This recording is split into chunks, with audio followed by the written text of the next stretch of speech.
You're listening to From the Beginning, a deep dive into the life and times of creatives from around the world.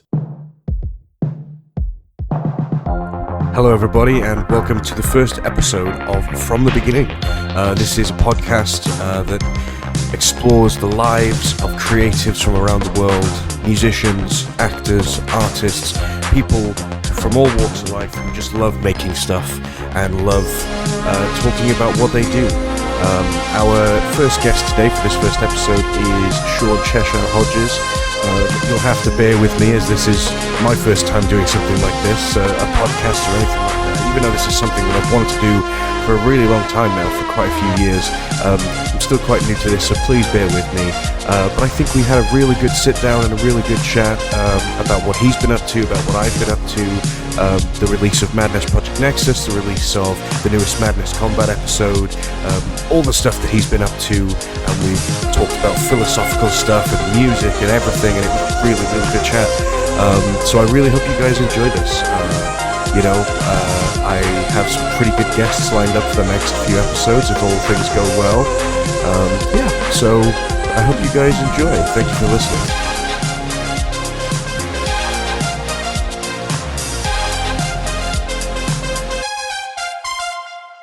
How you doing today, Sean, man? Oh my gosh. After that sentence, I'm doing amazing. Thank you so much, Tom, for having me on, for being your first guest. It's just a huge honor to be here and talk Absolutely, man. Absolutely. I'm absolutely glad to have you. So as our listeners may or may not know, this podcast basically explores the lives of musicians and actors and artists and creatives from all around the world, and basically discovering how they got into their craft and how they started producing whatever they produce. And with you, that has been a very interesting and long road over the past 20 years. With fans from all around the world constantly being supportive of Madness Combat and all of your endeavors. It's been a long road, man. It has. It's been a long, intense, amazing, fantastic, heartbreaking, but just rewarding at the same time. Yeah, man. I mean, blood, sweat, and tears sort of makes the work, isn't it? So, Absolutely. Yeah, I mean, as most people probably know by now, Madness Combat Madness Combat 9.5 Part 2 is out on YouTube. The premiere happened just yesterday with 16,000 people at the premiere. It was an incredible sight to see, just watching that number go up and up and up. Myself and Uncle Funkle, who is the PR manager for Giving Tree, were there at the premiere, and we were just blown away at the number of people who were there to support Madness Combat and just enjoying the episode overall. It was an incredible episode. Clearly, the time that it took between Part 1 and Part 2 was definitely worth it. Well, first of all, shout out to Uncle Funkle. I'm happy you guys and myself, we all got to be a part of watching 9.5 Part 2. I can't believe it is as big as it is, but at the same time, I absolutely can believe it, because Crinkles is just the hardest working man I know and the most creative and funny person that you'll ever meet. So, he is, man. I mean, and he's got his finger in so many pies at the moment. I mean, he's an incredible artist, 3D modeler, streamer, gym maniac. He is an incredible man, and I'm very blessed to be his friend and his colleague. Same, absolutely. I think as a lot of people were expecting, the episode, I think, blew everybody's minds. The sound design of the music was incredible. Cheshyre is credited with the sound design. An incredible man. Amazing. Yeah, Cheshyre is. I never know how to pronounce it. I think for a while I called him Cheshyre. I think it's Cheshyre. I whenever I hear people say his name, I believe it's Cheshyre. And I apologize, Cheshyre, if you're listening. I'm so sorry. No, we both know he's one of the nicest men out there, man. He is. He's an He awesome is. dude, and I just remember every now and then seeing his status on Discord saying that he was working on the Mm. 9.5 Part 2 audio, and I think it sort of just kept everybody on their toes a little bit, you know? Oh yeah, yeah. It's all about and oh, not to mention the patrons between Crinkles, myself, Satyrix, if he's got them. I actually haven't checked, which is my bad. But those guys have also been huge, just Yeah. instrumental in helping out and supporting. And yeah, Well, those. I know. I mean, as far as I know, because I know that Crinkles and Swain have both had sort of jobs outside of this medium previously to help support what they do. But I think with the amount of incredible Madness fans that are out there, they've managed to get by pretty well, I must say. And Yeah, it's been incredible to see the response for 9.5 Part 2 and the response from the release of Madness Project Nexus, which came out last year. It's out on Steam. If you guys didn't know, yes. you probably know. If you're listening to this, you probably know. You probably know. You But tell your probably friends. know, and you probably played it, and you've probably bought it 5 or 6 times already. We know the deal. Everybody knows the deal, man. But yeah, you contributed a decent amount of the music for that game along with Lochnar, didn't you? Yes, absolutely. And also Lochnar is just an incredible musician and a Yeah, wonderful person. shout out to Lochnar. I've spoken to him a few times, listened to his music Yeah, all the time. yeah. Incredible producer, and yeah, He's definitely a right pick for the game. yes. Yeah, he blows me away. I think so. It was really interesting, excuse me, that when we were talking about doing the soundtracks, um the game was split up, as everybody knows, into arcade and story mode. Hmm. So we figured out pretty early on that Lochnar was going to handle the arcade mode and that I was going to handle the story mode. And that's just because of our differences in how we create music. Yeah, And I think it worked.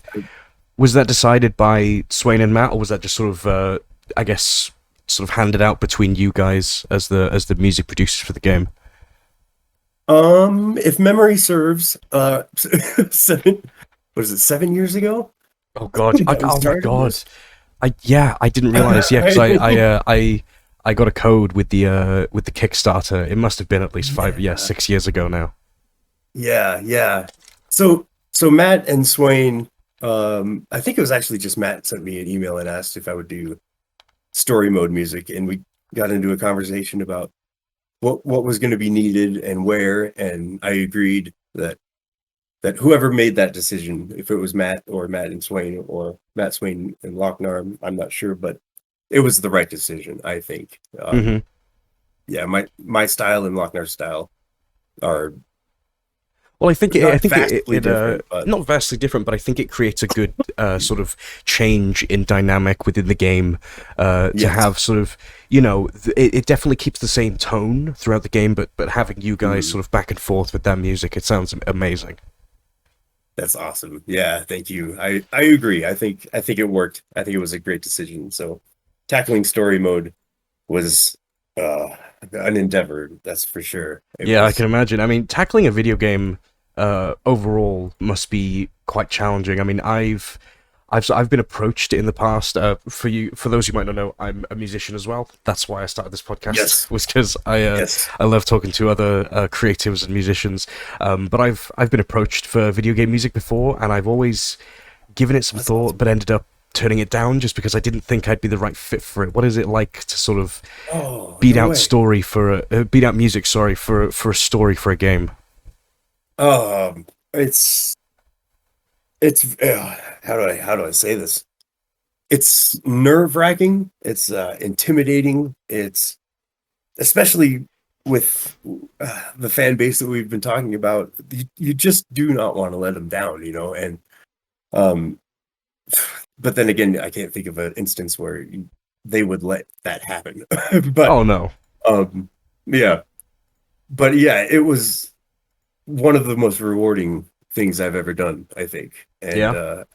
just being a part of this whole thing has just been mind blowing and life changing. And yeah, it's a huge endeavor to take on a music score.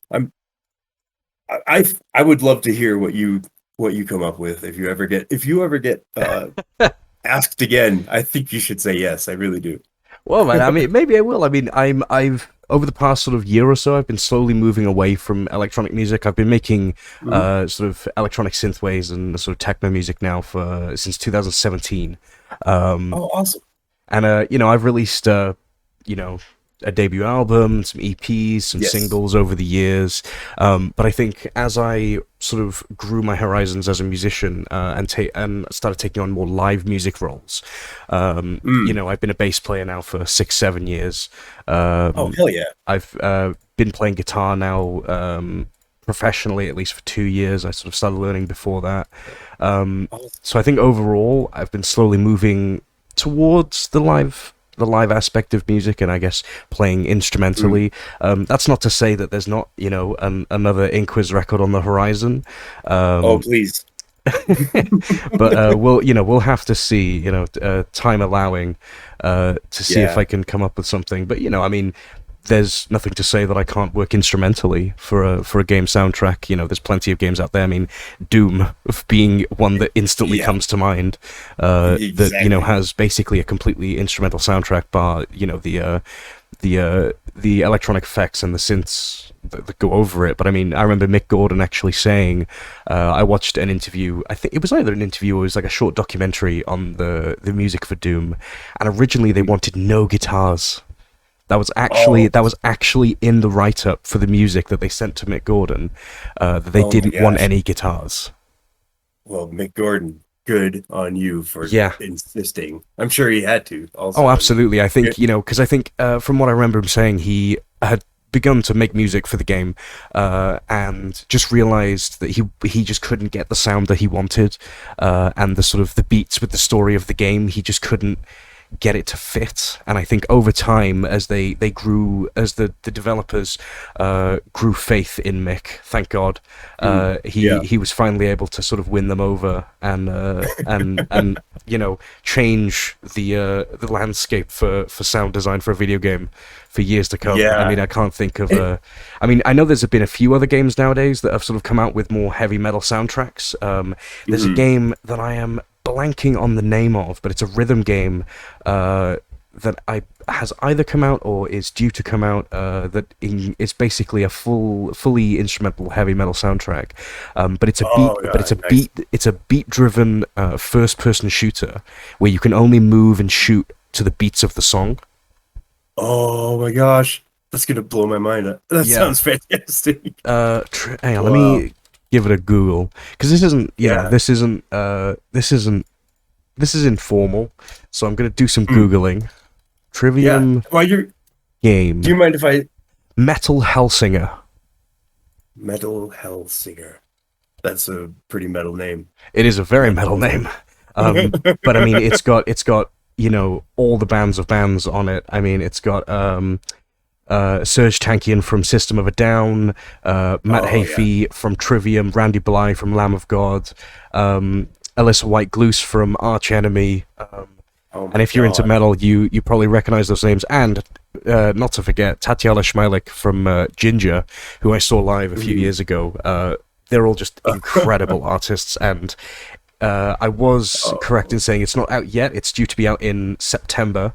But yeah, just looking at the trailers for that, man, it looks incredible. It looks stupidly good. Just that idea of having a heavy metal soundtrack for a beat game. Just yeah, I can't wait. Talk about immersion, just getting yourself into a game. There's no better way than doing it physically. That's just a wonderful idea. Exactly. I mean, just the fact that you'll be having to feel out the music, and shooting and moving to the beat of the songs. That just sounds like a wild experience, man. I mean, I've played rhythm games before, but usually you're just. I mean, I used to play Osu when I was younger, and No.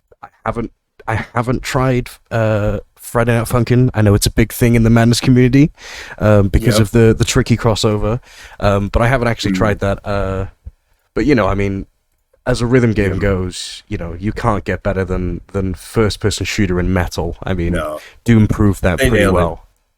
Yeah, absolutely. That's incredible. We're all what that means for us now Tom, is that we're going to have to up our game musically. Oh, absolutely, yeah, absolutely. I mean, we're gonna have to double down on the riffs and the Yeah. groove, and really, Yeah. really show people that Doom aren't the only ones that can do it right. That's right. That's exactly right. That's exactly right. But So, mad respect at the same time. speaking of music, I guess in general, I know that's I know that's the kind of the basis of this episode.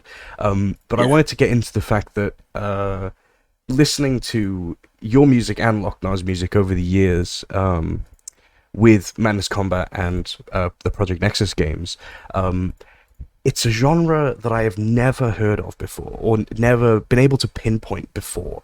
And I know that your fans boy. have come to adoringly call it Cheshyre, which I absolutely love. Yes. I love that name, Yes. And I think it Me suits it too. perfectly. Oh man. But I have to ask, and I think it's the one question that I got asked when I put out sort of a request for questions for this episode, was how you came to sort of make that kind of music, and sort of what thoughts went into. I know it was a long time ago now, at least with the first Madness Combat episodes, but even just making music for Project Nexus or your latest releases, what goes into the process of making that kind of music? Oh my gosh. This might be a long-winded answer. I apologize. Don't worry about it, man. We got a lot of time. to sleep. Yeah. So going all the way back. Let's go back to Madness 4, because I think All right. that's pretty Sounds like much a good where place to everybody. start. Yeah. I mean, yeah, we'll start there. So back 20 years ago, I was a 20-year-old, just odd job kind of, dropped out of school, got my GED, didn't really know where or what or why, you know. But I went to raves a lot, Yeah. and I went to them because, one, the music was amazing. Two, the community and the atmosphere and the environment were just incredible, and the community was just supportive and fantastic. And I wasn't involved in music at that point, and I was one of the fans that was just following everyone I could, all these DJs around, and every time they'd come to town, I'd go see them and I'd scream for them. And I was one of those guys that if there's a speaker wall, You were 12 you were right up speaker against wall, it. I was trying to get into it. Like I wanted to crawl inside of it, just wrap myself up in a blanket of music, you know. So that all of that music from, and I had started going to raves probably in the 90s, around like 93, 92. Yeah. So it was it had been a while. It'd been a long time since I'd been into electronic music. Before that, I was into a lot of Tool, Pearl Jam, Primus, to Oh, yeah. Nirvana, the grunge scene. I can get down to that. Yeah. And so it kind of came out of a combination of those two worlds. So Nine Inch Nails, for instance, Trent Reznor is my fucking hero when it comes to creating atmosphere and creating emotion through music. And, Well, I mean, transferring he that. not only did he find success with Nine Inch Nails, but he went into composing for movies, man. I mean, That's right. that's one of the hardest jobs out there, and the fact that he can create And- that emotion with a band, Yeah. but then also for a Yeah. movie, yeah, absolutely, it shows Dude. just how much talent that dude has. Yeah, what he did on The Social Network, that movie about Facebook, Yeah. what he did there blew me away. And even going back further, I don't know if you are familiar with Danny Elfman, Oh yeah, but dude, that guy, when I watched Edward Scissorhands, which was one of my favorite movies for a long time, but when I watched that movie and I saw Winona Ryder slow dancing in a shower of snow that was being created by Edward Scissorhands, that was like their love scene. yeah. And the music in that moment, just I wanted to make music. That was it. And then Trent Reznor came along and showed me that it doesn't have to be just the way that Danny Elfman does it. There's other ways. And Yeah. then, influence after influence after influence. So you get that world, then you get the electronic music rave scene. You mash those things together into a Cheshire sandwich, and that was my inspiration. That was my intent going into making music. Was I want to create emotions. I have those things too. Yeah. You know, Yeah, I absolutely. want to use these instruments to express myself, just like my heroes do. So, Absolutely, man. I mean, I um, remember, I don't know if you've seen it, Dave Grohl from the Foo Fighters, quite a few years yes, ago now, he did a keynote speech at South by Southwest, I did and not see that. I'll send you to a link to it later. I might link it in the description for the for this episode as well. It's an Oh, incredible sure. listen, and he talks about how he got into music and the formation of Yeah, Nirvana and the formation yeah. of the Foo Fighters, and Oh, he grew up in the Washington punk scene, and yes. Yeah. he but he felt the same thing that I feel like you're describing, was that he was seeing these people make such incredible noise that somehow within him produced an emotion that he had never felt before. Right. And Exactly. that to And him was yeah, more than enough to send him on a path to want to make music as well, because he oh wanted to man, incite, or what did he say? He wanted to say he wanted to save somebody's life, or incite a riot, or incite an emotion in somebody, yes. Dave Grohl says it best. because music has the power to do that, man. And music has the power to change the fucking world. It does, and it's insane. It's crazy that it does. But it does. It's just and in my mind, and I'm just going to put this out there. Dave Grohl is to music what Crinkles, what Matt is to animations. I Oh, think online I animation. think he would probably be blushing Disagree with me? bright red if you said that, if you were comparing him to an animation version of Dave Grohl. But you know what, I can't disagree with you. I think that, Their work ethic, man. It's just yeah, absolutely. they attack. He just goes. Yeah. He's like a clockwork machine that you set him up, and and he keeps going. He just keeps Yep. going. Um, It's inspiring. It It really is. really is, and the fact that he can, he has sustained jobs around that, and he has sustained Hmm. going to the gym and fighting off, I won't go into detail, but fighting off his own personal demons, and Yep. all the Yep. while keeping this incredible lore and this incredible thing, this madness Yeah. combat going for so long, Yeah. with endless creativity every single time, every single episode, every single Yeah. trailer. Like Yeah. just going back to 9.5, just the trailer for part 2. It was only 18 seconds long, and Yeah. it just caught everybody, and everybody was Yeah. just ready. That trailer has that trailer came out 5 days ago, and it has 200,000 views, and it's 14 seconds long. There's just, I mean, I'm not competing with that, but how could you compete with that? Well, You no, know it's what just I mean? it's Wow. and the funny thing is that outside of and this isn't to put down Madness or Matt or Crinkles in any way, but it's strange Sure. because within the sort of Newgrounds hemisphere, he's sort of carved out his own little corner of the internet for the past Exactly. 20 years. Yep. He's been You know, carving. and Yeah. that's with Madness Combat, that's with Project Nexus, that's with his artwork and animations, and just building up a community in a time where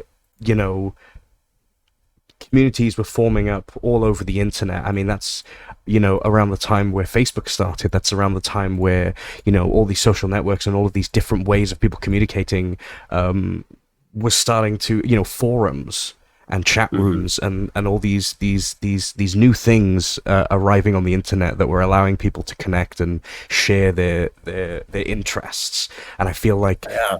I feel Point. like I feel like Madness came out at the perfect time in the life of the All internet, about timing. because Yep. I agree because it with you had the 100%. perfect time to just continue flourishing and continue growing. And the fact that, as much as the episodes may take a long time to come out sometimes, and honestly, I don't think any of the fans have any problem with that, because when they do come out, the hype just keeps growing and growing, and it never disappoints.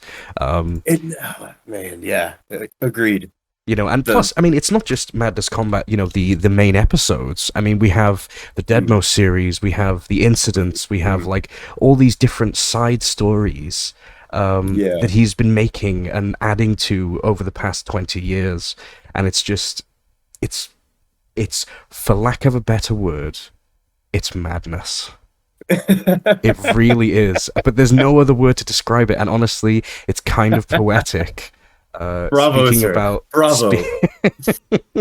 tiny golf clap. Yes, exactly. You know, but I honestly genuinely think it's prophetic to be talking about the Madness Combat series and not just call its rise over the internet mad, because it is Mad. it is You madness, are absolutely you know. right. You're absolutely right. Yeah. And you know, I mean, Perfect. I've had an incredible time being one of the admins for the official server for the Yes. official Discord server for Madness Project Nexus, which has given me a very interesting look into the fan base of this incredible creation of Crinkles, and I honestly, they would rival any other fan base with how loyal and how dedicated and how sometimes a little bit crazy. Well, they But gotta be a little. you know, I mean, I Yeah. feel like that comes with the territory when you're talking about Madness. You know, with something as incredible as what Matt has made over the past 20 years, I'm honestly not surprised that he's got such a you know, a dedicated base of fans that are there waiting for every new scrap of lore, every new little inch of animation that he shows on his Twitch streams or in the dev streams in the server. You know, it's just it's crazy, man. It's just stupid. I love it. Me too. Me too. And I'm so excited that Matt is picking up steam, you know, as Matt does. Yeah. With the Twitch streaming, because not only do people know his artwork and his animations, and now they're going to get to know him even better. And Yeah. to me, that is the greatest thing about him, is him. Absolutely. I mean, and I gotta And it's- say, I mean, I respect him for being a Twitch streamer. Because I've given it a try. I'm not sure if you have in the past. Yeah. I've given it a try, and it is not easy. It is not easy. Oh, yeah. Basically, talking to yourself for hours on end. You know, some of us may do that while we're alone, but doing that knowing that people are watching you is just, it's crazy. And he just keeps his cool, and he just loves to talk to people, and he's one of the coolest guys I've ever met. I mean, we'll probably get off this in a second and try and actually go back to like some of the music stuff, but It's all good. but like, he's an incredible guy, and I'm very glad to be a part of this community and part of the journey that it's been on over the past 20 fucking years, man. Dude, I mean, some you and me people, both. it's the one thing, there's one thing that I can never get out of my mind, and it's the fact that some people were born like after Madness. Oh, dude, I don't even still talk like, about that. but are still like getting into it. Like even people who like, you know, are discovering it, you know, recently. I mean, I know there's controversy within the community about the Friday Night Funkin' crossover. Oh, right. I know there was a lot of back and forth about that, but I think it's great because it gave Me too. Madness a new lease of life. Exactly. It's not so yeah, I think a lot of people were worried that Friday Night Funkin' was going to take over and incorporate all of Madness's stuff, and then Madness would just kind of disappear. But Madness being what it is, with the people behind it, it gets in and then it spreads. Yeah. It's not something that, you know, gets taken It didn't down. get like enveloped. It's sort of like Yeah. people discovered Tricky as a character and then went, my favorite. Oh, that's from something. Yeah. That's from this thing called Madness Combat. Oh, I'm gonna go have a look at that and see what that is. And Yeah. they realize, and then they watch, you know, they watch the episodes and they discover a new community and a new thing that they like. And I honestly can't see anything wrong with that at all. Me neither. I have the exact same attitude. When people were telling me or asking me what I thought about it, it was just like, bring them on, you know, bring all absolutely, of them. dude. Tell Honestly. everybody. Yeah. Tell the world about it. Let's go. Absolutely, And man. yeah, yeah, It's been a crazy ride so far. So going back to the making of the music then for yes. Madness Combat and for Project Nexus over the past 7 years for the game. Hmm. What Hmm. so we're gonna go into the techie side of things now, and Let's do it. I hope I won't lose any of y'all who are out there listening, because I honestly think that this is going to be really interesting. So musician to musician, I have to ask, Yes, what DAW do you yes. use? I am an FL Studio die-hard fan for life Yeah, because back when it was called Fruity Loops, back in Fruity about Loops. 2003, I think when the internet was first getting going, uh, I connected my modem and I downloaded Fruity Loops 3, I believe it was. It Mm-hmm. could have been Fruity Loops 4, but it was right at the beginning of Fruity Loops. And this whole time, they have been giving free updates to Yeah. anyone who buys their product. And it might not be able to do all of the things that some of the more uh oh, what's the word? I guess just the newer programs that have been coming out over the past, few years. Yeah, yeah. If you get into the inner workings of what FL Studios is capable of doing, the sky's the limit. You can do anything. You can Oh, do it is, man. anything any other DAW can do. Not putting down those other DAWs in any way. It's Well, just because it's an interesting FL question, Studio. because I feel like it's a rare occurrence where a musician or a producer will switch doors, unless uh, there's a specific thing, like for instance, recording an instrument that one door does better than the other. By the way, for those who yeah, may not necessarily be musically inclined, a DAW is a digital audio workstation. It's that's true. basically what musicians and producers use to create their electronic music, and how they have done for a very long time, at least after physical synths and drum machines stopped. Yeah. I don't want to say it stopped being used, because there's still a lot of No, people who no. use them, but I guess Yeah. they became less common. Yeah. But yeah, I feel And you like, can, go ahead. oh, I'm sorry. You can incorporate all of those things. You can incorporate those analog machines and synthesizers and have you could anything. I mean, if you're a folk music singer, you can use FL Studios. If Yep. you have a Korg Triton and oh, what is the queen of synthesizers? I can't remember what it's What, called. like a Roland, Like a like a Roland, TD. like a Roland. Yeah, you can still. I mean, FL Studios handles those too. It So does. I mean, uh, as well as the fact that, over the years, digital plugins have been getting so good at replicating oh them. my gosh, I mean, yeah, Christ, I used yeah. a Jupiter. No, not a Jupiter. It is a Jupiter. I used a Jupiter drum machine recently, Mhm. and I was trying it out, and I was just like, this is great. Like, and as much Yeah, as a lot of musicians may, and it's a similar thing with instrumental musicians as well. A lot of musicians are very diehard into their physical analog equipment, and that's fine. yeah, And in the yeah, same sense yeah, with instrumental musicians, it's a big debate over like physical tube amps yeah, versus, say, digital preamps and digital amp simulators.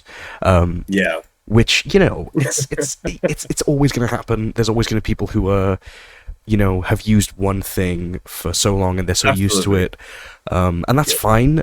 But for me personally, I made, I mean, I still own a few amps, bass amps and a guitar Yeah. amp, but overall, I have pretty much switched completely to using digital, because it's getting so Have you? good nowadays. And again, going Yeah. back to plugins, they're getting so good nowadays that I Yeah. honestly don't see a reason not to use them, because they're just super convenient. You've got everything, and the other thing is you don't have to spend a lot of money. Yeah. You don't have to Yeah. buy And a bunch of physical equipment that you have to store and keep, you can have it maintained. in 20 seconds. You can download it, and yeah, like the argument's always going to be there. It sounds better live, or it sounds better. You have more control electronically. Doesn't matter. Uh, it's all about preference, right? And I think there's a little bit of oh, what's that word when you nostalgia, you Yeah, know? absolutely. But did you notice a big difference when you went a little more electronic? Um, in terms of sound, I think Yeah. it's difficult to distinguish because you go from hearing a live sound in a room to hearing something very not compressed, sorry, very isolated in headphones. It's like listening to a recording. Say if you've recorded something in a studio and then you're listening to a playback of it through like studio headphones. But other than that, I couldn't see a reason not to use it because it's everything I need, especially from with recording from home. Especially during the pandemic as well, where I wasn't playing any live gigs, so I had all this free time, and I purchased the standard edition of I'm forgetting the name of the company now. The program's called Bias. So many. The program's called Bias FX, and it is by Positive Grid. That's it. Okay. And it's a great program. They've offered a bunch of different versions of it over the years. The current one is Bias FX 2, but basically it comes with a bunch of amplifiers and pedals and cabinets, speaker cabinets and microphones and all of these different presets. Oh my gosh! Like incredibly programmed. I mean, I sent you those recordings of me playing some guitar to you. That was all through Bias FX. No way! I thought that was just. I thought you just hooked your. I thought you had an electric guitar through an amp into. Oh my god! So basically, my signal chain is super simple because I just plug my guitar into my Focusrite Scarlett, which is then just like forwarded to Bias FX as a program because they do it as a standalone program, or you can download it as a plugin for any DAW of your choice, which is just incredible because then you can record a full band with one program. It's crazy. You and I are gonna have to collaborate on something. We will. Don't worry about it. We will. The riffs you sent me were fantastic. I just loved them. Yeah, absolutely, dude. Yeah. We will, and and again, another great thing as a good segue, like. These digital programs make it super easy to collaborate with literally anybody because I mean in the same with producing music in a DAW, you can send project files back and forth or send WAV files back and forth and be collaborating from the other side of the planet, and I just think it's one of the most amazing things. Speaking of that, and if I may make a little plug here, go ahead. The musicians that have worked with me on the Somewhere in Nevada albums, the Sin albums, 1 and 2, Ryu Akito has been kind of the manager of this whole thing that we got. I'm not going to name all their names. I'm pretty good friends with Ryu. He's fantastic, and he's only 18 years old. And seriously? I think so. Don't quote me on that. What? But Oh my god! But like you're saying. Monochronic is out in Russia, and Lothide is out in Portugal, I think. It's funny you mentioned Monochronic. Me and him are very good friends, and we have actually released a song together. It was on his most recent album. That's right. I didn't want to say anything because I didn't want to sound like a kind of asshole. But yes, I loved that. I absolutely loved what you guys did. Holy shit! That's right. That's where I remember. Okay, and that's the thing. Like, having digital equipment and digital programs has allowed us to do that. Exactly. We're not in the same room, but we're still band members in a sense. Absolutely. Absolutely, man. I mean, you can record a full album. I mean, you could have a drummer in one country, a guitarist in another country, a bass player in another country, a singer somewhere else. Like, you could have a full band on 4 separate corners of the earth and still be making kick-ass music. And what would it and I'm just throwing this out there, Trent Reznor, if you're listening, we can work together now. Like, there's no reason not to. So Cheshyre@gmail.com. I'm throwing that out there for everybody because I'm accepting everything. That absolutely, man. Yeah. Hell yeah. I told you before this, you can plug whatever the hell you want, man. This is the podcast. Awesome. This is what we do. It's fantastic. It is, man. I mean, it's. I knew a long time ago that I was put on this planet to make music. Dude. Ever since going to my first concerts when I was younger, growing up listening to metal, growing up listening to pop music, growing up listening to funk and punk and like so many different genres of music. I mean, my grandfather was a jazz guitarist. Cool. My uncle is a DJ. My other Nice. uncle was an artist. I've grown up in a Oh, fairly man. creative family. And Awesome. it took a while. It took probably getting to the age of about 15 or 16 where I realized that music was something that, number one, couldn't be done overnight, because Yeah. I got very lovingly given a guitar when I was 13 by my grandmother, and Oh, as that's awesome. as a naive 13-year-old, I picked it up and was very disappointed that I didn't know how to play it. Right? Yeah, yeah. You pick it up and you think, This is I'm going to play easy. This this is song, nothing. I can do this. and then you try, and your mind just melts out of your nose, and you're Yep. just like, I don't know how to do this. But But it's funny the because guitar is, yeah.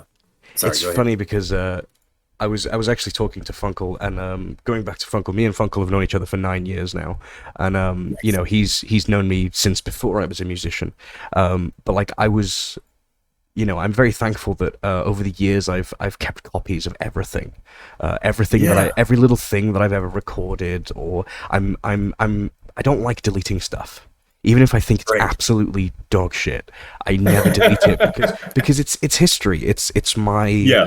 it's and I don't know if you Yep. feel the same way, but it's sort of I it's you can see your progress over however absolutely. long you're a musician. And I was looking through old recordings that I'd recorded with my phone, um, Mhm. through my shitty practice guitar amp. No, sorry, my shitty practice bass amp when I was like Mhm. 17, and Yeah. just listening to that and then thinking about what I've accomplished now, Absolutely. as a musician, it's crazy to think about. And I think a lot of Dude. musicians and a lot of creative people overall go through those stages where you just look back on stuff. And I mean, I can imagine that Matt sort of maybe does a similar thing where he finds it Yeah. crazy that he started Madness Combat back in 2002, with sort of, I don't want to say simple in a bad way, Mhm. but Yeah. simpler animations, and just a simpler design overall, and that just snowballing into what he makes Mhm. today. It's just, I Yeah. feel every musician and every creative person has like their own personal journey that they're Oh, yeah. on. And Yeah, absolutely. whether Absolutely. you become a musician or whether you start creating stuff at 15 or 40 or 70, it's never too late. Mhm.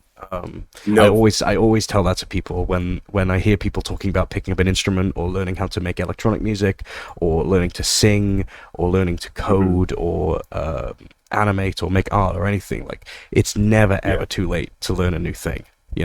Oh, absolutely. I couldn't agree with you more. Yeah, I think, and that's one of the other crazy things about going back and being able to listen to your progress is, I mean, I've got hard drives from way back when. I have to get adapters to be able to connect them Yeah, anymore, but you you can form a band with yourself from the past and make a song and release it today. yeah, you really could. Uh, I mean, it's just insane. well, it's funny because I've worked on recordings of like little, because, I feel like a lot of musicians do this where you come up with an idea and it's one of those ideas that that in 10 minutes it's going to be gone. So you Yeah, yeah, scramble for the closest equipment you have, yes. and whether it's pulling out your phone or pulling out some kind of audio recorder, Yeah. you quickly scribble down something. Even something I've done in the past is I've literally gotten out my phone and hummed a melody Oh, into yeah. my phone, Dude, just to have I've something to yeah. go off of. I've gotten to work months ago. I was at work. I just got in there. A tune got stuck in my head, and I hummed it the entire day. And then when I got home, I was humming it all day on the ride home, humming it. And then when I got home, I put it on my computer, and it's just something that you have to get out. Yeah, absolutely. Got to get out of you. And I feel like it's one of those cliche things where some people say it came to me in a dream, Yeah. but it may sound cliche, but I've had probably a very similar thing happened where I've either been dreaming or Hell I've yeah. woken up with a melody Yes. or an idea in my head, and I, Yes. before barely even like having breakfast or having a shower or anything, I just scramble to my phone or Uh-huh. my computer to just get something down so I remember it, because I've got a crap memory anyway, man, and Oh I man, know me that too. if I don't get something down, it's gonna be gone forever. Absolutely. I'm with you 100%. And I'll bet those ones that you wake up with a melody in your head, those are the ones that are going to take you to the next step, I think. Yeah, absolutely. So, I mean, going yeah. back to, I'm trying to think. I Yeah, I think it was that. Uh, when did the so I was really heavily inspired by Tron Legacy. The Tron Legacy was great. Yeah, Daft Punk? Yeah. yes, absolutely, dude. Yep.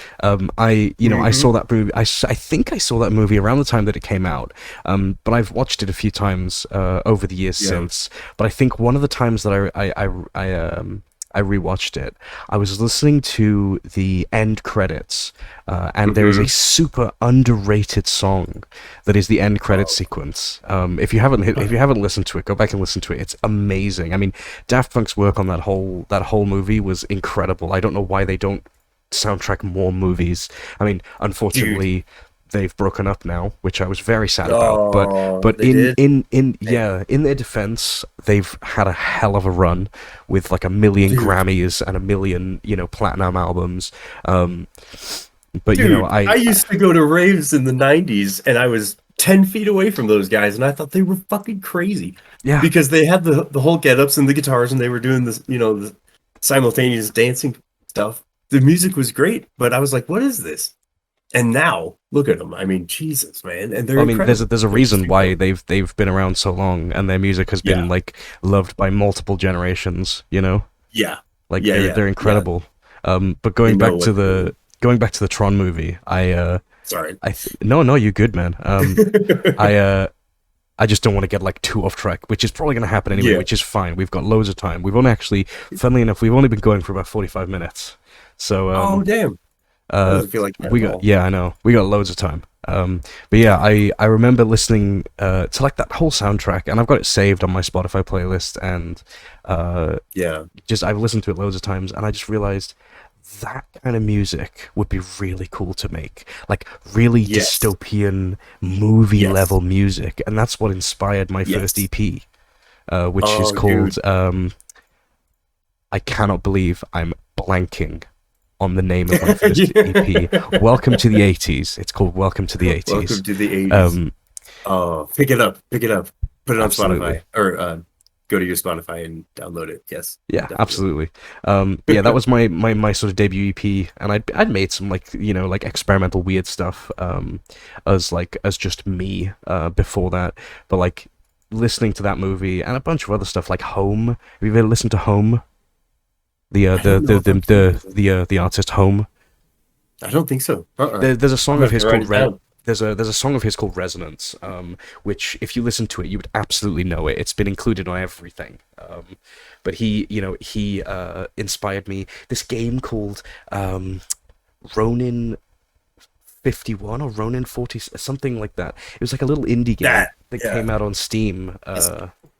a few like Ronin. Let me see if I can find it. It wasn't. Was Sure. it Ronin? Something about that sounds really familiar to Never me. mind. It was But Tokyo 42. oh, okay. Okay. Tokyo 42. It's like an isometric sort of like open world shooter set in this really weird Japanese blocky world. It's a really cool game, and it's like a tiny game. It's like it came out in 2017. It's only got like 340 reviews on Steam. Oh, damn. But like Oh, I remember playing that like years ago, and I was like, this music sounds really cool. I want to make music like this. yeah. Yeah. And just like all these That's different things. There was this band called Televisor that I used to listen to. Loads of people, man. And I yeah. realized that if I really try, and I really, try and get my head, I've used Ableton pretty much up until this point. Right. And I thought, if I really put in the time, and this was around the time I was in college, so weird thing. I'm British. You're not. You're American, I Must be. believe. I'm a Yankee. That's You're a right. Yankee, and I'm a redcoat. But yeah, basically, as a slight aside for context, we finish high school at 16, and then we Oh, go on okay. to do 2 years of what I could only compare it to like a community college, but Sure. it's included with your school tenure. Okay. But anyway, I'm with you. I was Cool. in that era of my life, and as most people probably do, was not all that impressed with education, and I was just kind of Right. like, bleh, get me out of Yeah. here. But for Yeah. me, making music was like a huge escape. And a absolutely. huge like lifesaver for me was just going home and getting all these ideas out of my head that I'd had throughout the whole school day. Oh my God. And just yeah. like making little shitty things like just a melody, and Mhm. writing it. I didn't have a MIDI keyboard back then, so I was just clicking notes into place and Yeah. finding out what notes sounded cool. Uh-huh. This was before I knew any kind of theory whatsoever or anything like that. This was Right. just me like messing around. Yeah. And yeah, just I feel like that's That's- how a lot of people get into music is they just kind of like you start by just making weird, stupid stuff, and it Absolutely. slowly evolves into something slightly less weird. Exactly. Absolutely. Yeah, dude. I remember. I think I may have been around the same time, the same age as you. I was about 16. Uh, I bought my first guitar at a pawn shop for $80. I Nice, still have it, and it's the nice. greatest thing I've Hell ever yeah. owned. I'm all And for pawn shop guitars. yeah, yeah. And I got lucky because it's a Fender, and $80 for a Fender Oh now. Jesus Christ! Wow. Yeah, yeah, yeah. But what was it? Yeah. So something my mom always told me after I learned how to pluck things, and once you can create something that you actually like the sound of, I think that's when you get even more hooked. That's when it becomes an obsession. Oh Is yeah. when I think there's a point where it like just clicks in your head, and you go, yeah, "Oh, this is cool." yeah, exactly. And you're like, I can wait a minute. I liked the way that sounded, and I think I can do better. And then then you're just off to the races. But Oh yeah, dude. something my mom. Go ahead. Oh, sorry. So yeah, in school I was not there. I've been classified or diagnosed, whatever you want to call it. It's everybody's got their issues, right? So Yeah. I could not pay attention. My brain is scattered. It's hard for me to focus, but my mom always told me, like, when you've had a rough day, come home, grab your guitar, and be nice to it, because you can break this thing, and all it does is make you beautiful music. So Mhm. pick up your guitar after a rough day, play something, it calms you right down. Absolutely. And I will always thank my mom for that. That was the best advice I've ever got. Yeah, absolutely, man. I mean, Yeah. I went through a similar thing. Like, music became not only an escape, but just a passion, like something that I thought I could make something of myself with, That's exciting. It, Yeah, it that's really awesome. is, and I remember, I remember watching a TED talk with Paul Reed Smith, who is the founder and owner of PRS Guitars, Mm. who are a huge, incredible dealership of guitars and basses and a bunch of other stuff. They make really good Nice. instruments. But he was talking about music, and he was talking about instruments and things like that, and he said something that has always stuck in my head. And he said Uh-oh. that music is basically sophisticated crack. I love that. Right? I am in love with that. That's amazing. But his reasoning behind it is even better, because it makes you feel good, right? Mhm, mhm. But there's no hangover, there's no bad effects, and by the end of it, you've come out with something creative, and you've come out with something beautiful, and you've made music, Right. you've made noise, you've made something that wasn't there before. That's exactly right. That's exactly right. You're creating something that's never been here before, and sophisticated crack is a beautiful term. It really is, and Right. I've genuinely used that for years. Ever since I heard it, I was just like, "Yep, that is. Wow. I've never heard a better description of music."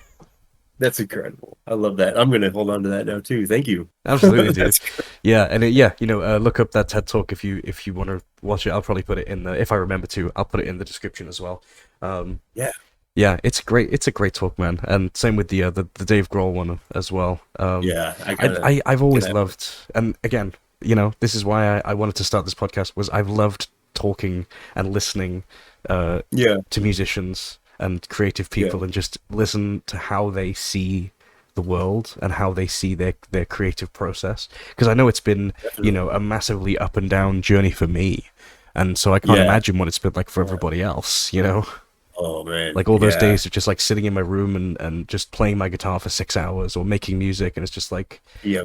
the fact that other people do this crazy shit as well. Right. I've always wanted to Right. hear what other people's experiences in the music industry have been like. Absolutely. Yeah. Me too. That's. Oh, jeez. I love this podcast already. I'm gonna follow it and I'm gonna listen to every episode. Oh hell yeah, dude! That makes me really happy. I'm hoping with some clever promotion and some good word of mouth that it will get around. Yeah. And I really hope if y'all are still listening that you're enjoying, and I promise there'll be Yes. a lot more to come. Yes.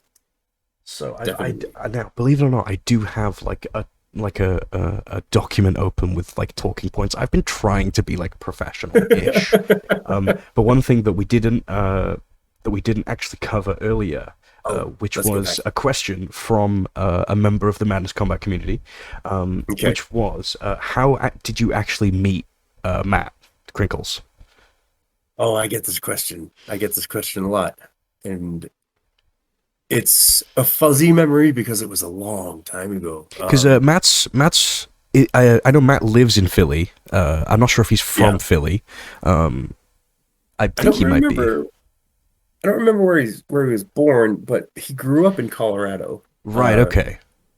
which is where I grew up, and we so I'm sure it's called. I don't know if it's called something different in Europe, but elementary school. Yeah. Yeah. Yeah. Um, yeah, that's the first time I ever remember seeing him, and I do remember seeing him. I remember looking at him, and I didn't have any real thoughts, but I've always remembered the first time I saw him, Yeah. and we were both like 7, 8, maybe 9. Really? I don't So know. you've known each other Yeah. for that long?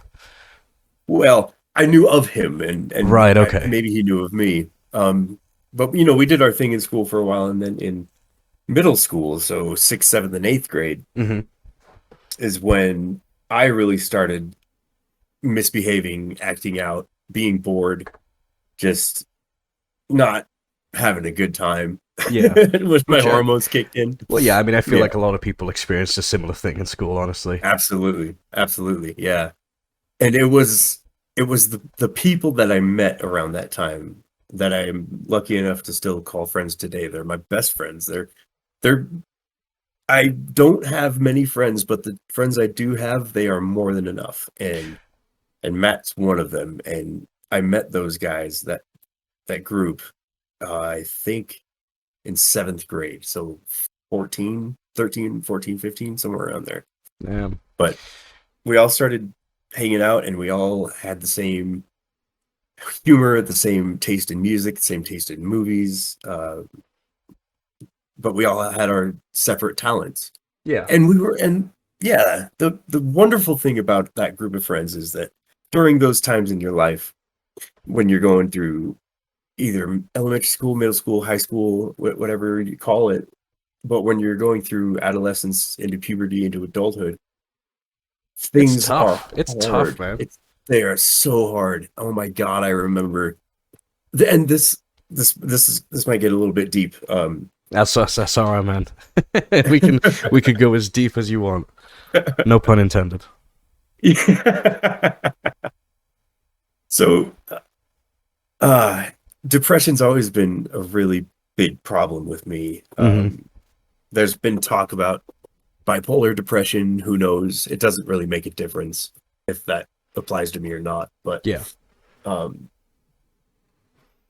my group of friends were so refreshing to me because they were the only people I had met up to that time that that weren't my family, that weren't making fun of me all the time, Hmm.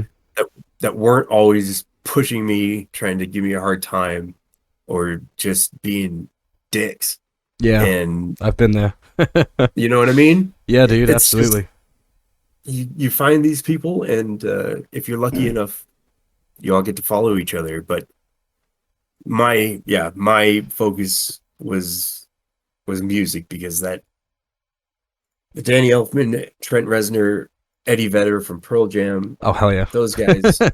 Yeah, I mean Dave Grohl Yeah, and Kurt Cobain to an extent. Those guys saved my life multiple times, yeah. because the struggles I was going through, the only thing that spoke to me, the only thing that helped me, and the only thing I understood was music. So thank you for making music.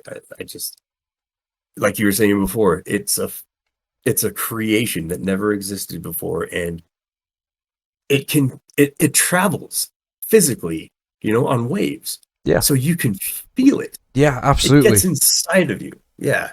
It really does. And It doesn't just like manifest a feeling, it creates a physical yes, feeling and a physical yes, change in your body and in your yes. brain.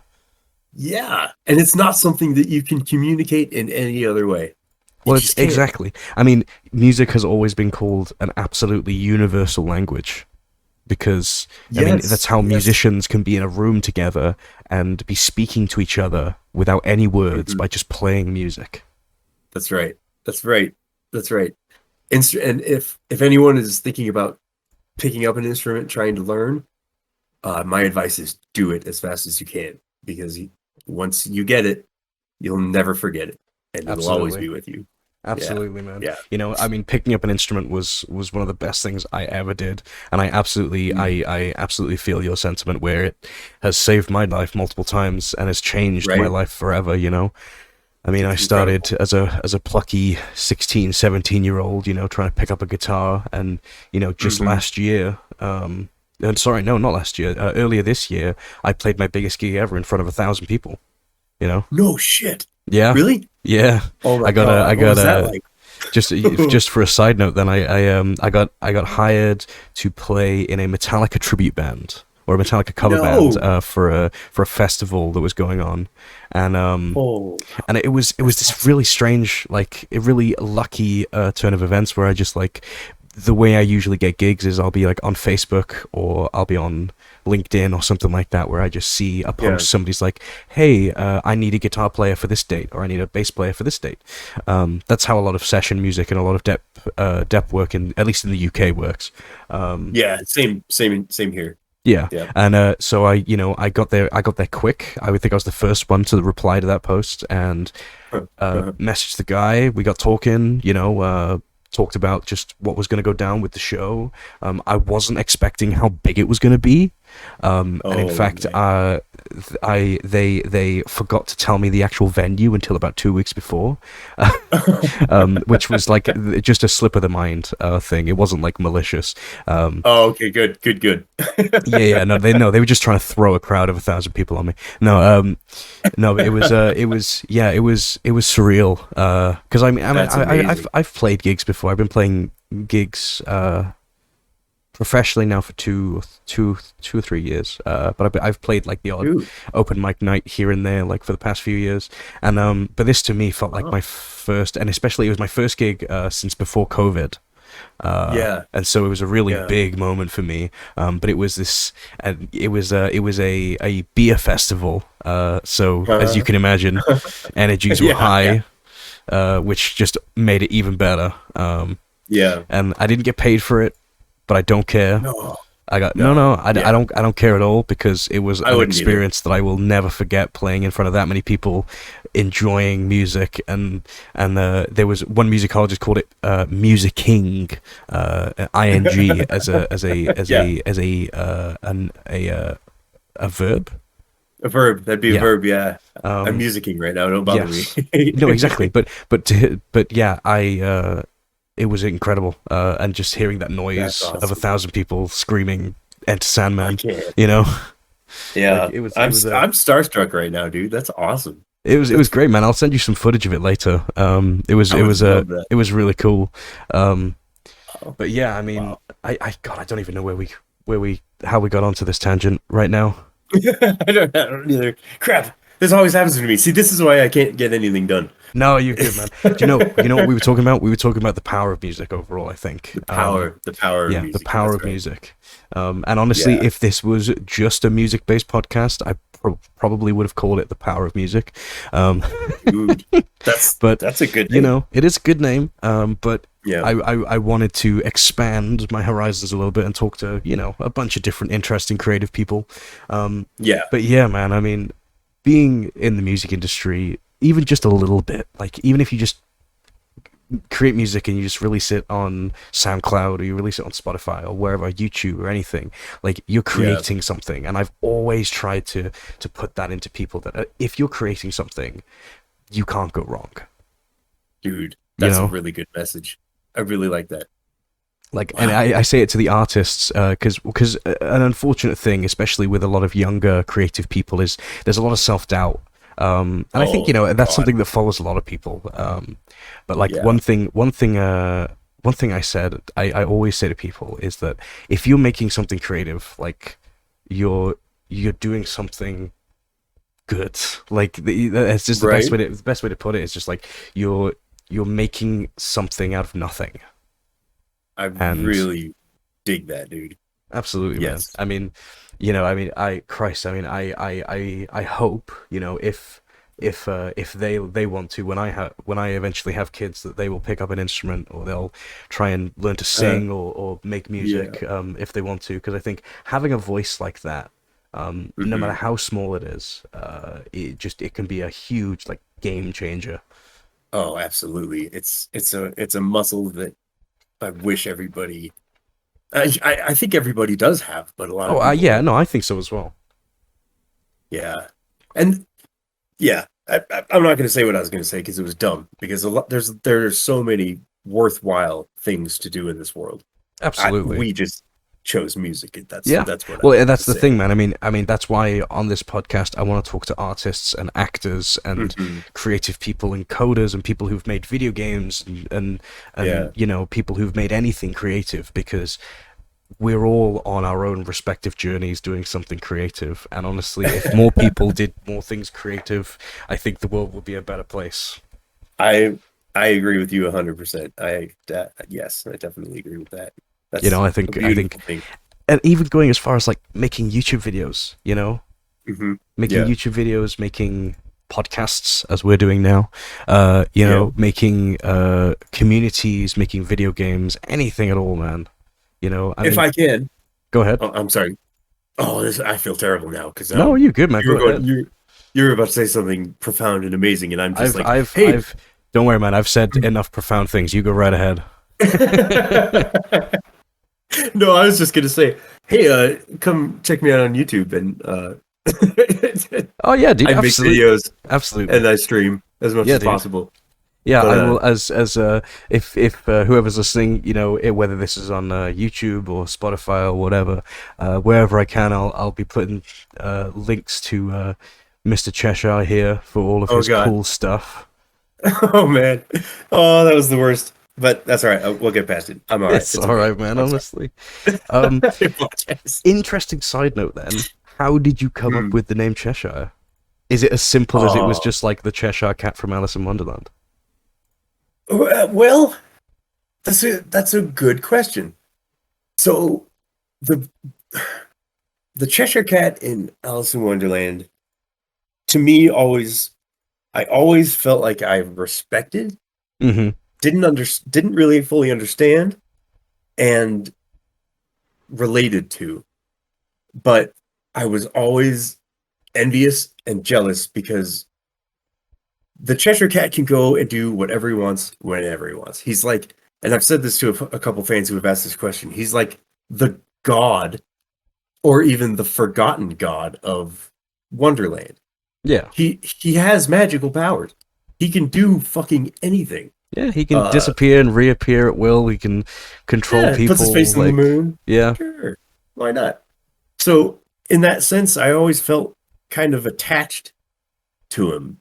And back in the 90s, having a clever pseudonym or DJ name, or because I used to DJ or tried to for a while, but the names were kind of part of the fun. Yeah. And well, I mean, a lot of people say that coming up with a good band name is still like the most difficult thing in the world. Right, absolutely, yeah. So Cheshyre, I just put the Y in there because I was like, hey, I'll be an individual if I do that or something. Yeah, but yeah, that's the reason. My name's fucking stupid, man. It came from it depending on how deep you want to go into it. It could be the fact that I'm very inquisitive, as some people say, and that I like to ask questions and I'm very knowledgeable about things. Right? That's absolutely not true. Not true whatsoever. If people want to believe that, that's fine. But in actual fact, I am just a massive nerd, and the fact of the matter is, it used to be Inquisitorius, named after the famed Jedi hunters from Star Wars, and over time, people started calling me Inquis for short, and I thought it sounded better than Inquisitorius, because Inquisitorius is quite a mouthful. Oh my god, that's an incredible origin story. Yeah. That's fucking fantastic. It's a lot nerdier than people make it out to be. It's the best thing I've ever heard. That's awesome. I love that. Yeah, I mean, and it just kind of like stuck over time, and it was weird because I made this change around 2017. I used to be a ridiculous name, JScript, right? Which was my middle name. I remember that. Do you remember that? I remember JScript from the internet somewhere. Okay. Yeah, that was me, like in 2017, making little tracks that used to make their way around these like obscure paths of the internet, and yeah, and over time, like once because it was a I don't know what you'd call it, a gamer tag, an internet name first. Yeah. It just became like my new like Skype name or Steam name. I can't remember which came first. Yeah. And then over time, like this was right around the time that I was really starting to go full force into trying to make something of the music that I was making, and I thought, okay, JScript is it's okay, but I need something a bit more dramatic. I need something a bit more something that suits me a bit better, and I. Yeah, and I had this name, Inquiz, that I was already using for some other stuff, and I thought, yeah, you know what, that's an interesting sounding name. And I probably couldn't pinpoint exactly when I made the decision to make that my brand name for my music. But it was just sort of one of those changes that, funnily enough, I'm very glad I made, because it's just one of those things that's like stuck now. And I mean, even going like I don't know if this is akin to you or any other creative people out there watching or listening rather, but like my artwork for all of my releases is very simple, and it's simple for a reason, because I'm not very good at graphic design. But I picked some cool colors that I thought were synth wavy, and a cool font that I found that was free for commercial use, and literally just put it together in paint.net, and and it just sort of became my theme. And then over time I started adapting that to my albums and stuff like that, and it was just one of those weird like it was never like fully intended to happen that way, but just because of the way things happened, that became my brand, as you could say.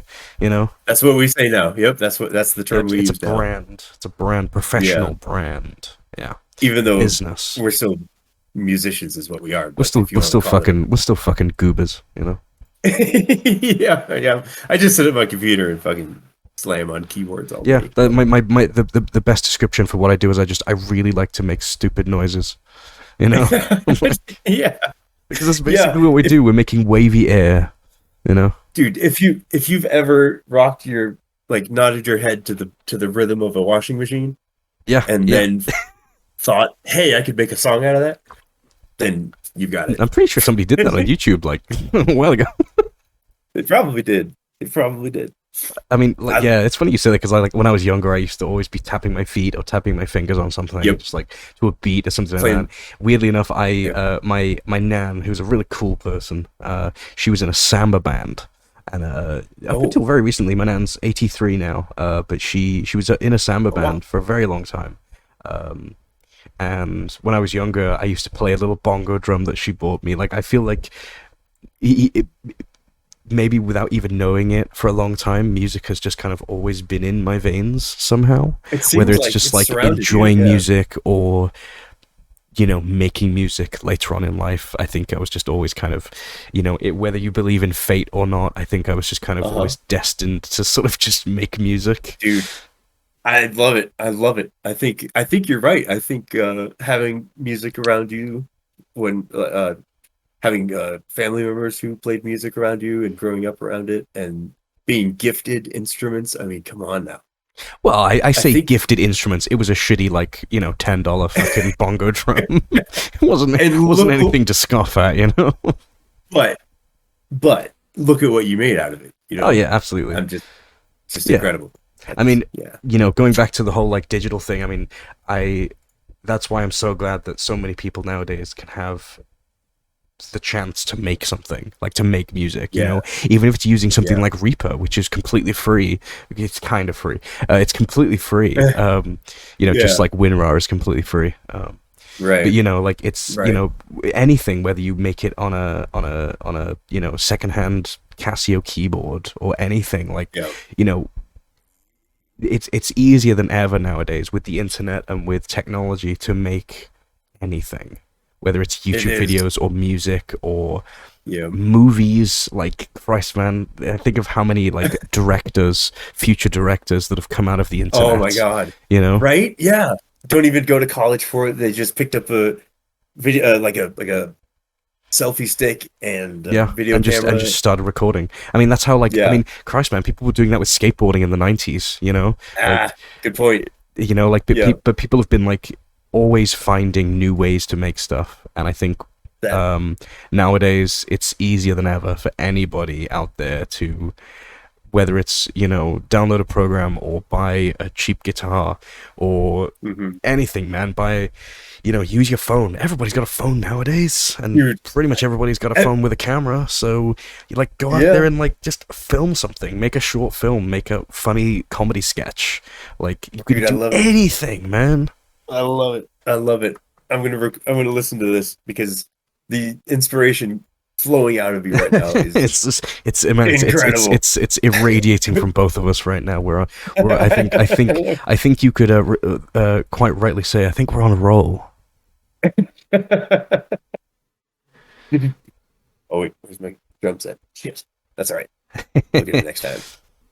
But yeah, Yeah. man. I mean, Fuck. so besides from music, then what other stuff do you like to do? I mean, and I know that music for both of us is a huge part of our lives, but I mean, Huge. Yeah, huge.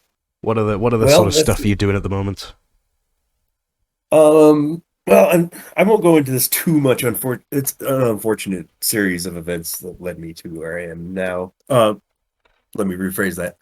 Health wise, anyway, Right. my Okay. back is totally jacked up because when I was working, and I've done construction, I've done a little bit of firefighting, some EMT, emergency services kind of stuff. Yeah. I've worked in the grocery department, which is my most recent job. I was a grocery manager at a store, and then I moved, came back, and then became the assistant grocery manager. And Right. Okay. as time, yeah, and it's like, don't be deceived. Working in a grocery store, especially in the grocery department, is a very, very, very, very physical job. Oh no, And absolutely, if you, man. I can imagine that. I mean, yeah, being on your feet all day. I mean, it's just like that with a lot of oh, jobs that people might not realize that are very right, physically right. demanding. Right. Yeah. All that stuff comes in on trucks, on giant pallets, and you got to unstack all that stuff. You got to run it. You got to run it as fast as you can. And if you want to be successful anyway, but after a while, that just, my back started going out more and more and more. And unfortunately, now it's at a point where my spine, like my lower spine is jacked, where sitting down for long periods of time is, I just can't do it. And Oh same with shit! I standing. say that as we're making an hour and a half, 2 Well- hour long podcast. Sorry, man. No, luckily there's no video, so I can move around. I can kneel down, I can squat, I can stand Oh up, yeah, yeah. That's completely fair. Yeah, I'm all good, but yeah, sitting, standing, walking, anything physical now just really causes immense amounts of pain, and that pain is now shooting up my spine into my neck, and it's just a bad situation all around. And I'm trying to get help, and the healthcare system in America is fucking horrible.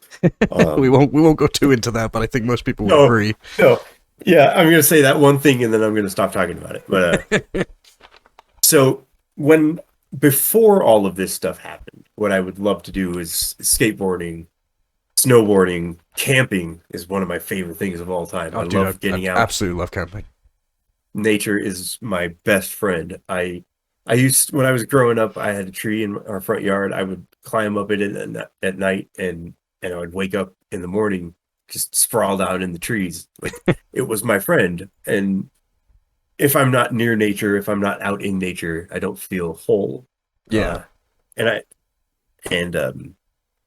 Yeah, that physical activities and getting outside were my favorite things of all time. Do you think, like, with, I guess, maybe pain management or treatment or something like that you could get some help with that? Yeah. I'm working on it. I've got a team of people who are helping me. Oh, good, man. I'm glad to hear. Thank you. Yeah, me too. I can't do it alone, so I had to enlist help. But yeah, dude. The good thing is that it doesn't stop me from being able to go outside. I live in Colorado in the United States, which is the most beautiful state.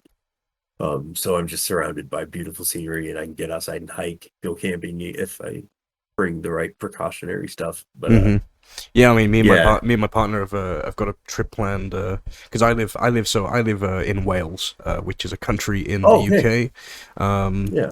Contrary to popular belief, and what a lot of people like to say, I'm not English. I am in fact Welsh.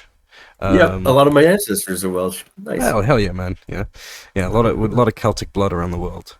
That's right. But yeah, Wales, just as I imagine Colorado is, Wales is a beautiful country, and we've got a camping trip planned very soon. Because I'm the same, man. I spent a lot of time when I was growing up not being outside, and I think now that I'm an adult, I'm making up for it in a lot of ways. Yeah, good. I think it's needed, and it's probably something that you're unconsciously responding to. Maybe maybe you're getting called back to nature. Yeah, dude. I think a lot of times I know it's like almost like an old wives' tale that people say, like, oh, get some fresh air, it'll help you out. But like, nah, dude, that's real. Like, you go outside for a while, even like, especially if you're stressed out, or if you're feeling shitty, if you had a bad day, like just going outside, going for a walk, and like just smelling the fresh air and just being outside in the wind and the sun and everything. Like, dude, it helps so much. Absolutely. Do you mind if I tell a really, this is a very personal, I wasn't sure if I was going to talk about it, but I feel like this is a good time. Yeah, dude. I mean, whatever you're comfortable with, man, honestly. That's awesome. Thank you very much. So, oh gosh, about April 12th, my mom passed away, and me and her, she was my inspiration, Yeah. And it was the hardest thing, the hands down hardest thing that I've ever had to do, and that's kind of why I haven't been around. And a lot of things happened between that also, like my spine getting worse and worse, and depression getting worse and worse, obviously. But I went outside one day, and it was actually the day of her funeral. My back was so bad that I couldn't travel, and she was in a different, the funeral was in a different state, and I couldn't make it there. But luckily, we have a technology that doesn't matter anymore. So we could watch the funeral on Zoom, and before the funeral started, I was freaking out because I couldn't handle it. And I went outside, and it was kind of windy outside, and I just stared up at the sky, and I'm just bawling, just crying my eyes out. Yeah, I And can imagine, man. yeah, this gust of wind, I do not know how else to describe this, and it might sound crazy, but this gust of wind came up, and it moved my arms around my body until I was hugging myself. And that Wow. was my mom. And I remember saying, "Thank you, mom. Thank you so much." That's And that's crazy, man. it's just, Dude, I'm really sorry to hear that. I hope she's oh, thanks, man. I know a lot of people have different opinions on whatever happens Yeah. afterwards, and we won't go too deep Mm. into that, but you know what, Yeah, no. I think no matter what you believe, I think that when people pass away, they're always with you, whether that's in memory or in spirit Yeah. or in anything, man. I mean, Agreed. you know, Agreed. our brains make it very easy to focus on the bad stuff. Hmm. And in a lot of ways, it's a lot easier to feel bad about stuff than it is to feel good about stuff. That's Um, very true. That's but very true. having good memories to look back on is a good way to get through a lot of stuff like that. Yeah. And Yeah. I can't feel exactly for you, but I've lost family members as well, and I know it's fucking tough, man. Yeah. Absolutely. Definitely. I'm sorry for your last two. That really sucks. But there's inspiration there, and Yeah, dude. I've I've been playing, well, not playing. I've had my laptop and my little MIDI keyboard outside in the wind and the breeze, and I've been working on stuff, and it's nature. It affects you no matter what you think. It affects you, Yeah. and it helps. It just helps. And it helped me get through a lot of stuff, and some of the music I'm hopefully coming out with soon, uh I think is gonna show that, hopefully. Yeah, Or dude. maybe not, possibly not. Do you know what? I think music as an outlet is an Yeah, incredible tool to help good people, point.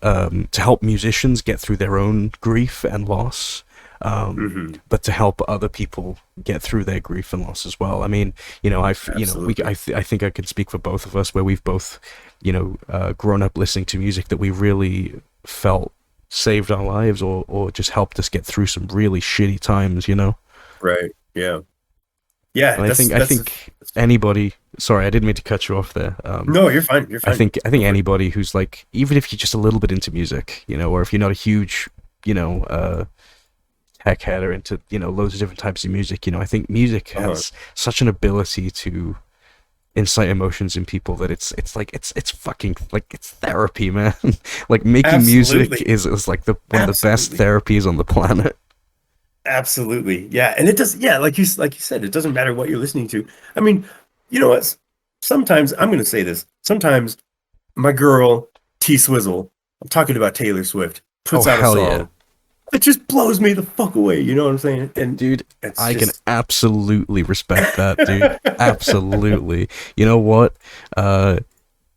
Taylor just like, Swift has what? made some fucking incredible songs over the years, Yep. and Yep. you can tell that there is all the heart and soul and emotion that she's gone through in her life in her music. Yep. Incredible respect to her. Amazing Absolutely. talent. Absolutely. Yeah. It doesn't matter what it is. It doesn't matter what genre you're into, Oh no, dude. whether it be, yeah. Yeah, it's all good. You It's know, I all mean, good. like Christ, man, we spend so much time nowadays. People spend so much time like hating on other people for what they Oh like. yeah. It's so Yeah. it's just so stupid and so like useless when like Yeah. like it's fine that say you and me or two people might not have the same like musical interests or music Mhm. tastes, but like we can still both appreciate music and still Absolutely. like I'm like be happy for the other person that they find something in whatever that Yeah. music is, whether it's it doesn't matter what genre it is, man, at all. Yeah. you know Yeah. like Yeah. yeah, man. Like that's what music is. It's that's why there's so much of it out there. You know, It seems to be. It's saturated. there Sometimes is really a genre for absolutely everybody, man. that's right. That's right. I've got my own, and I absolutely love it. But I Yeah, don't dude. understand. I don't understand it, but I love it. Absolutely, love man. You know, I mean, Crazy. Christ, you know, I'm so happy that more and more people nowadays get to grow up with amazing music. Mhm. You know, coming from all corners of the globe in so many different genres and so many different styles that like Yeah. you can always find something in the music in music that appeals to you and that helps you that makes you feel something, you know. Like man, Absolutely. my music, I don't know if you have experienced this as you've gotten older, but like my music tastes have changed dramatically over the years. Oh yeah, definitely. Yep. I've got an eclectic collection of Spotify lists, I should say. Yeah, I mean, I Yeah. went from like, and I, you know, I'm okay to admit that I used to be a little bit elitist back in the day because I used to think that I was such a hardcore metalhead and like Uh-huh. metal and punk were like the best genres in the world and Uh-huh. people didn't Yep. understand us. You know, it's the typical fucking like teenager angst type deal. Yeah. You know, but I'm very happy that as I got older, my musical horizons were opened and I was able to, you know, enjoy so many different types of genres of music. Yeah. You know, and it makes, and I'm a better person for it because it's given me inspiration, you know, Yeah. to make stuff, whether it's metal or Oh whether yeah. it's synthwave or electronic music or whatever, you know. Yeah. Yeah. That's funny. Yeah, I've been in a punk band, and well, briefly, it See, that was I'd my like to brother. hear. My brother is actually the star of that show. Oh, His hell guitar yeah. playing fucking amazing. And I was in a country band, like an old school style Johnny Cash country band. It was just me and this other old firefighter dude. Hell We yeah, just man. had our guitars and we played at bars. And I remember we played at this one bar and it was my birthday and we were playing a song and then a girl fight. It was a girl fight. Just broke out of nowhere. Really? And yeah, I don't know why. I don't know. It was weird. I'll always remember that. But that that seems to that seems to be pretty country. I don't know. I mean, I'd say that's just overall pretty rock and roll, honestly. That's true. That's true. But you But know what? I think rock and roll as a term can be applied to anything. mm, Like that's pretty rock and roll, dude, man. You know? it's a verb. Yeah, It's I'm rock and absolutely, rolling. yeah, you're rock and rolling, man. Absolutely. That's awesome. Yeah, dude. Oh, I mean, fuck, I love it. oh, Christ. I mean, it's, some people find it like, I know my partner every now and then will find me a little bit like, I ramble a lot. And I think a lot of musicians, a lot of creative people, like, Uh, when we get talking about what we love, uh-huh. we just go for hours and hours, man. You know? Yeah. Apologies to anyone who's still listening. If you're like, what the fuck? What are you guys talking about? Yeah, it's We're talking about what we fine. love. Yeah, dude. And yeah, it's all good. That's Yeah. what this is all Yeah. about. Yeah. This is all about, man. You know, that's why, again, I always keep, you know, I'm gonna keep going back to it, but like, you know, this is the first episode of a podcast that I've been wanting to make for so long, Yeah. just to talk to people about what they love, because I love, Yeah. and I think a lot of other people love hearing about what other people love. You know, Dude, I think I there's think the nothing world needs better. that. Yeah. Hell yeah, dude. The world needs more of people just talking about what they love. You know. Yes. Yes, please. Please. I'm so sick of hate and I'm so sick of you're wrong and I'm right and Yeah, everything and just you people love is fighting over shit. nothing. Like, Right. just Oh my stupid God. things like my music is Yeah. better than you, my music taste is better than Yeah. yours. Like, Come on. Come on. yeah, I like it's the old timers who are like back in the 70s and the 80s or the 60s. That was real music. And it's like, well, yeah, it was really good. It was really yeah, good. it's But good this is music, but also music. this is also music. Yeah, and that's you know, that's a really good thing. It's like, yeah, that was music, but this is also music. Right. Music is music. You know what I mean? Yeah. Exactly. Yep. Yeah, Exactly. man. I mean, don't get me wrong. Like, people will always like I was talking about this with a friend of mine the other day. Like, people love to hate. Like, Yeah. It's people get people get energetic about talking about stuff they hate almost as much as they do talking about stuff they love. dude. I think you're onto something. I think you actually are a Jedi in disguise. So hear me out. Like when you, when you were when you were talking about people like uh not feeling sorry for themselves, but feeling bad. Like it's easy to Yeah. feel bad, you know, and people love to hate. Like Hmm. why is it so easy to feel bad and then love to hate something? Do you know what? It's There's probably some psychological reason out there. I can't confess and probably. say that I know everything, but I guess uh, I guess I shouldn't have directed that at you. I'm sorry oh about no, no, no, that. you're good, man. No, no, no. I think it just has something to do with the fact that like you know, especially over the past few years, there's been a lot more bad than good, unfortunately. Um, Yeah, yeah, and it's a lot yeah. easier. I think whatever the reason is behind it, there's just a lot. Um, Mhm. I think people just find it a lot easier to focus on the bad stuff. Yeah, that's a definite truth. That's a And it's universal truth, like, I think. we're running an art contest at the moment in the Project Nexus Discord server, Oh, and nice. we ran one last year as well. Excuse Nice. me. Um, Hmm. yeah, we ran one last year and had some amazing submissions, man. Like Oh, 143 dude. submissions, I think, from different people. Hell yeah. And Matt showed them all on a stream, and we gave out Hmm. a copy of the game, and it was awesome. Um, That is awesome. and we're doing another one this year. Nice. It's going on now till middle of August, I think. We had to keep it going a little bit longer because this thing that I wasn't aware of called Art Fight. Have you heard of this? I have never heard of that. No. Uh-uh. Apparently, and I wish I was good at art and drawing, but I'm not. But there's loads of Mhm. cool people that are. But apparently, Art Fight is basically this thing, which it sounds really cool. Actually, it's basically an event that happens every year that you go to the website that they have, and you basically like attack people. Not in like it's a game, right? But you attack Yeah. people by drawing fan art of their art, Oh shit! What's it and called? then Art art fight. art fight. Okay, Yeah, I'm there. and I'm and there. yeah, and then you have to like volley back with a drawing of their art, and then and it's basically this kind of like back and forth, and you get points for drawing different people's art and stuff like that, and it just sounded like a really cool thing, and I felt really shitty because I Oh was like, oh fuck, man, yeah. I've put the art contest like right in the middle of this thing. So we had to talk about it, and like we were thinking of like completely rescheduling it.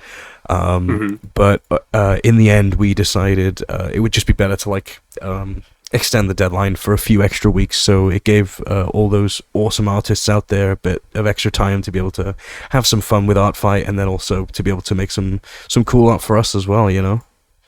Absolutely, man. And speaking of Discord, yeah, the check out the Madness Discord. Check out that art competition because those are always fun. We did one on the Cheshire server. We had an art contest to see which and it was voted by the community Hmm. which uh, images, which pictures, which artwork I was going to use for my album that I made entirely online called Cheshland. Oh And hell yeah, man! I remember that. Yeah, I remember unbe- hearing about that. dude, it was so much fun. And I don't know if anybody realizes this, but Cheshland isn't done. It's an ongoing album that will never stop. Really? So yeah, things have been rough because I've been gone for a while, and I think my community over at the Cheshire Discord might feel a little neglected, and that's my fault because Yeah. I just couldn't, you know what I mean?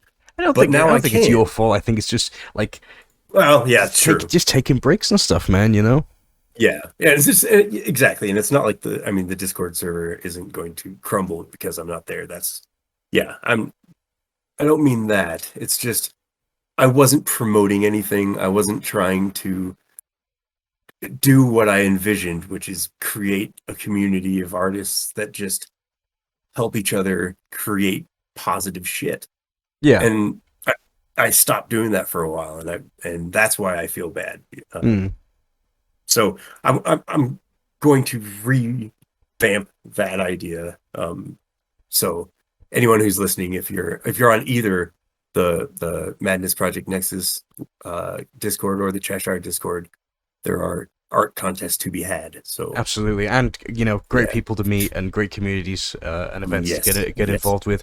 I'll link the both Discord servers and all that in the description. If you're listening to this on YouTube, but I'm sure if you're listening to this on Spotify or any other of those cool networks, you'll be able to find it out.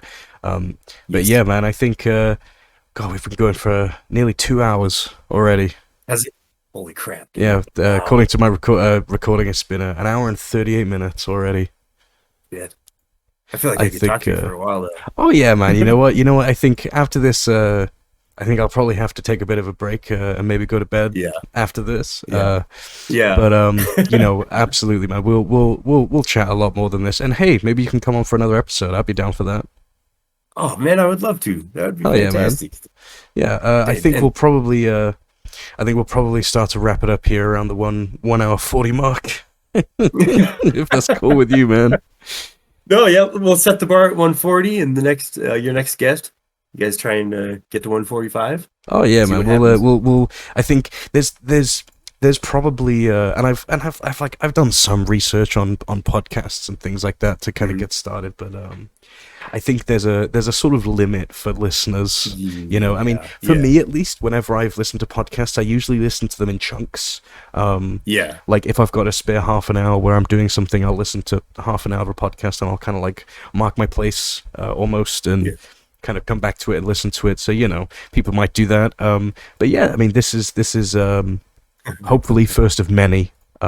Yes. And we'll just sort of, I'm cool to just kind of play things by ear in a sense, to just see how long these things end up. If it's an hour, it's an hour. If it's fucking 3 hours, if it ever hits 3 hours, then that's a long one. But we'll see how we go. Maybe I'll have to do a part 1 and a part 2, like 9.5.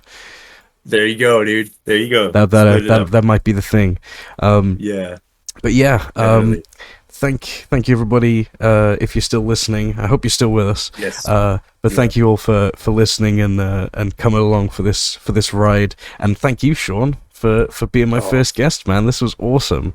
Tom, it's been my pleasure. Yeah, it's absolute pleasure. It's been wonderful talking with you, and I hope we answered some questions. There's probably still more, but ask them online. People always have questions, but hopefully we gave you guys a bit of an insight into the music of Cheshyre and the music of Madness Combat and Madness Project Nexus.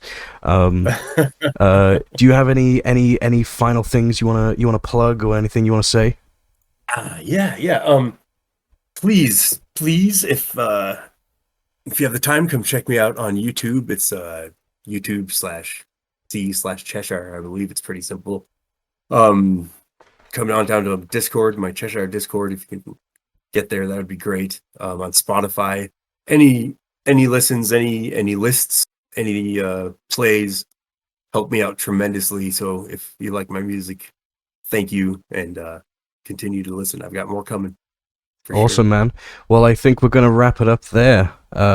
Cool. Excuse me. So I think, hopefully we've got some good guests lined up for you guys, for anybody who's listening. We've got some good guests lined up. I don't know what the sort of upload schedule is going to be for this. It might be a bit sort of here and there, depending on how long these take. But you know what? We'll try and keep it coming as much as we can. Alrighty, so Dude. Go ahead, man. Yeah. Oh no, I'm a full-time follower. I'm listening from now on. So Oh hell yeah, man! I'm really glad you enjoyed yourself. I fucking enjoyed myself. I hope anybody who's listening to this, I hope you enjoyed yourself as well. This has been From the Beginning FTB episode 1. We will see you guys later. bye. So guys, what did we think of that? You know what? I think, all things considered, that went quite well. For a first episode, for a first guest, first time for me, and I think first time for Sean as well. I think everything went pretty well, I've got to say. Really hope you guys enjoyed listening, and I really appreciate it if you got this far. Wherever you're listening to this, I really hope that you do stick around for the next episodes. Subscribe, like, share it with your friends, all those kind of things. Because you know what? I think this could be a really good thing we have here. We're going to have some really interesting people lined up, some really cool people who are going to come on and tell their stories. And yeah, I think this is going to go really well. So thank you again so much for listening. I have been Tom. This has been From the Beginning. See you next time.